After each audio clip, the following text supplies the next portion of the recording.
I'm in a very vulnerable position, like we've said, Mm-hmm. with my gender and my sexuality, and what I'm conveying to you with that is that I'm happy. Like, you can't put drag into this box of cis men dressing up as women, because that's not what it is. Yeah.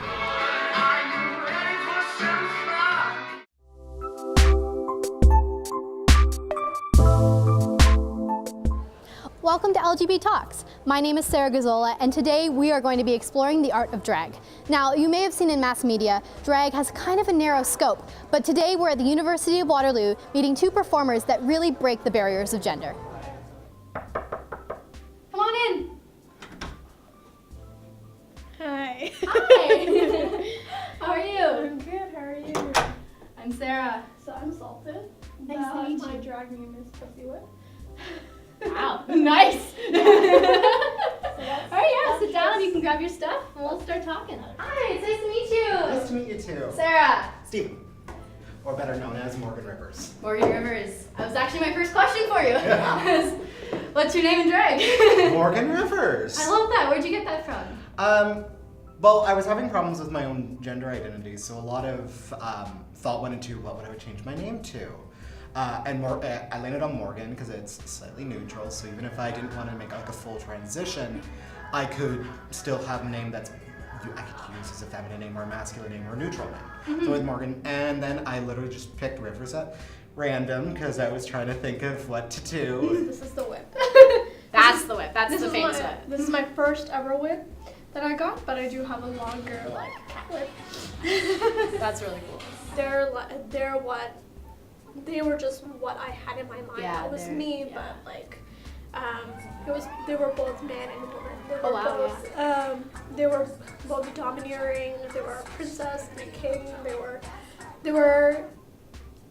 who I aspired to be, basically. I love your setup too. Like, Thank you. This is the most organized I've ever I can been. tell you like that color too. Exactly. The red and black go nicely Yeah. with each other. No, definitely. I don't usually look like this, but today's like kind of a gothic feel. So did you start with the drag club here, or did you start somewhere else?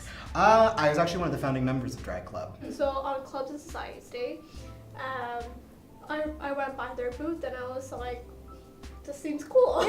Yeah. So is that okay if I just like sit in? Do I have to perform? And they were like, no, just come in and everyone's welcome. Do whatever you want to do.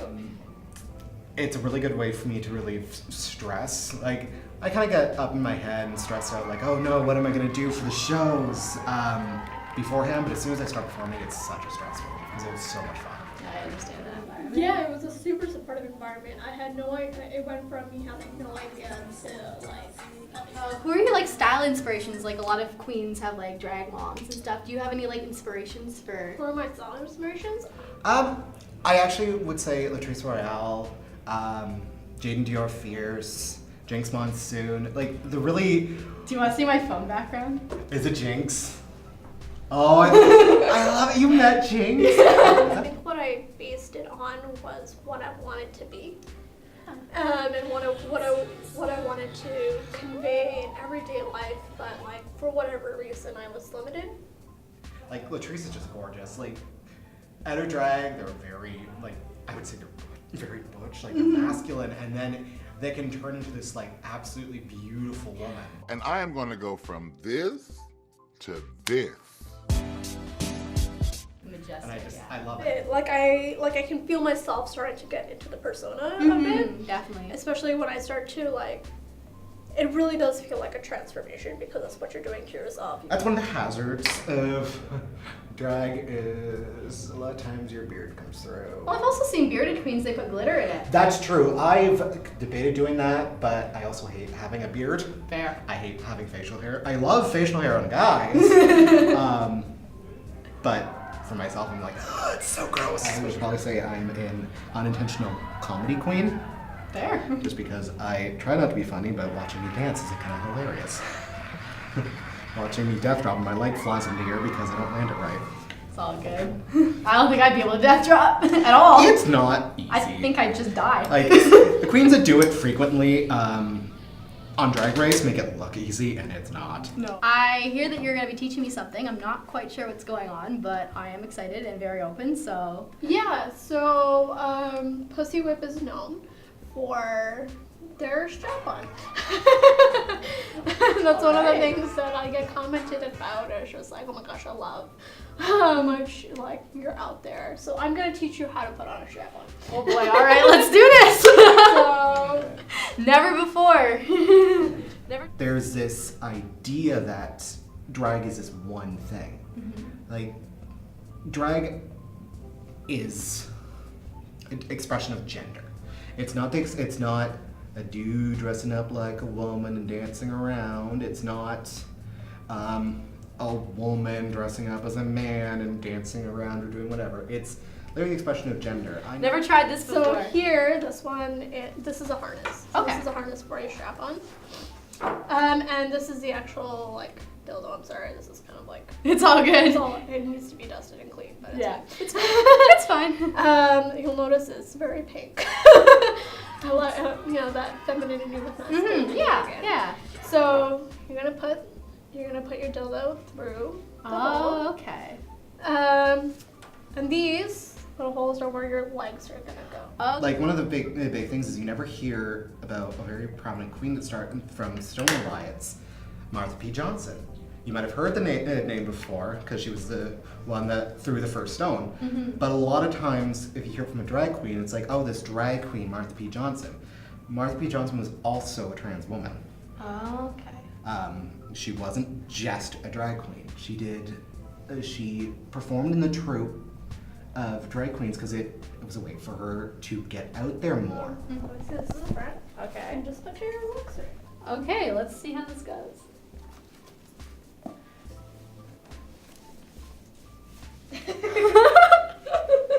And is that tight enough? Yeah, like I think you're pretty tiny, so. Yeah, that's true. So Yeah. if you just want to, here. Yeah. It's not bad. I've done this for climbing, like ropes courses. Like I know how to put a harness on. So It's a bit of a different experience. Well, using this persona is, I wanted to have like a little bit more of that kind of punk, rebellious, not quite gender conforming attitude with it because it was really more to what I liked seeing in drag. It's literally whatever you make of it. It's like what I always tell people when they're first getting drag is what you make of it. Like, you can't put drag into this box of cis men dressing up as women because that's not what it is. Yeah. Wow. Yeah, so there you go. So do you perform with this? Yeah. So throughout, this is part of my getting ready stage is that I'll have all this, and this would probably be the last thing I put on because I need to put on whatever I'm wearing underneath. Do you find the provocativeness is a form of expression, being that not safe for work kind of? Yeah, there's definitely a part of myself where it's just, where I'm really just tired of hiding. So I'm putting it all out there. Yeah. And I'm owning it. So whatever it is, whether it be the strap-on, whether it be the low cut, or whatever it is, I'm putting my sexuality and my gender out there. Yeah. And I'm not afraid of it. If someone's watching this and doesn't know a lot about drag, Right. doesn't know a lot about the art, what do you want them to know from you? I would tell them to start where you would feel comfortable. Drag, don't look at other queens as where you should start from. Drag is, like I said, it's what you make of it. Start off where you want and develop your own drag style. It doesn't matter if doesn't conform to what you see on TV or what you see at other drag shows, because I can guarantee you there is someone out there that has a very similar drag idea as you. It's the way that I'm presenting myself and the way that I'm putting myself out there. Really what it is, really what I'm conveying to you is that I'm in a very vulnerable position, like we've said, with my gender and my sexuality. And what I'm conveying to you with that is that I'm happy. Yeah. Is that I'm free. What I'm selling to you is this idea that I can look like this, that I can be this, and that I can be very, very happy.